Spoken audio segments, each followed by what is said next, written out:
Trabajé en los estudios de Nickelodeon durante los años 1999 a 2002, yo era un storyboarder y realicé algunas de las escenas de aquellos episodios, no mencionaré mi nombre por razones de seguridad y además porque lo que te estoy a punto de contar probablemente no deba salir a la luz, seguramente has escuchado de escenas eliminadas de Bob Esponja como el primer plano de Bob Esponja con el cerebro expuesto en el capítulo Noche de Brujas.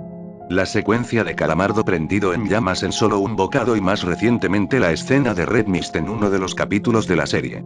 Escenas eliminadas hay muchas, pero, te contaré sobre algunas de las cuales la de los que trabajó conmigo se ha atrevido a mencionar. La primera proviene del capítulo La caja secreta, en el cual Patricio esconde un secreto dentro de una caja de cartón. Bob Esponja muere de la curiosidad por saber qué hay dentro y en una parte del episodio mientras Bob Esponja está en su cama y comienza a teorizar qué podría haber dentro de la caja, quizás es la única almeja albina del mundo. O quizás Patricio es un maestro ladrón de joyas y ya tiene 1000 diamantes. O quizás es un asesino maníaco y tiene allí las cabezas de sus víctimas. O quizás sea peor y tenga una foto vergonzosa de mí en la fiesta de Navidad.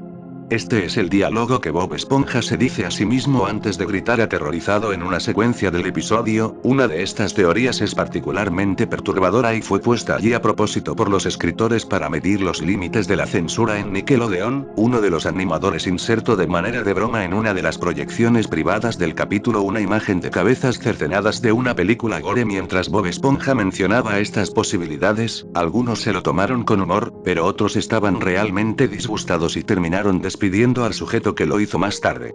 La segunda escena no llegó a ser animada y solo fue dibujada en los storyboards, en el episodio Bienvenido al balde de bocados en el que Bob Esponja tiene que trabajar en el negocio de Plankton ya que Don Cangrejo perdió una apuesta.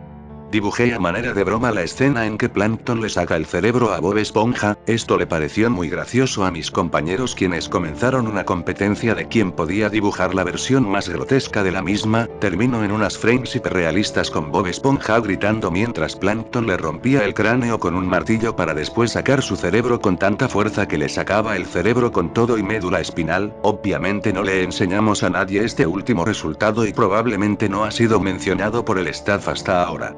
Es la tercera de la que probablemente algunos escucharon hablar, pero que nunca nadie se ha dignado a confirmar, incluso algunos intentan disuadirla como un simple mito, pero no, es real, yo tuve parte en la creación de esta.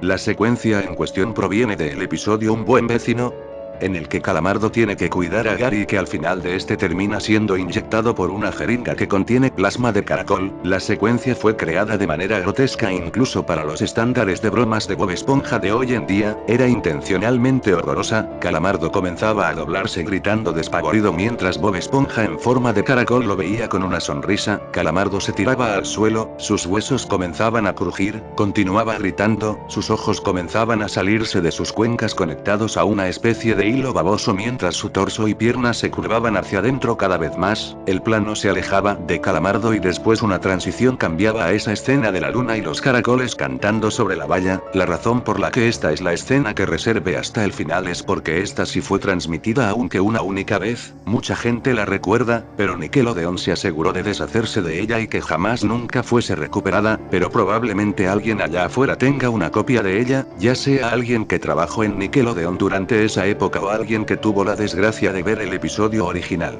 El texto anterior que acabas de leer fue extraído de un foro en inglés e hice mi mejor esfuerzo para traducirlo. Puede ser una historia inventada, pero algunas de las escenas eliminadas mencionadas en él parecen ser verdaderas al menos hasta cierto punto.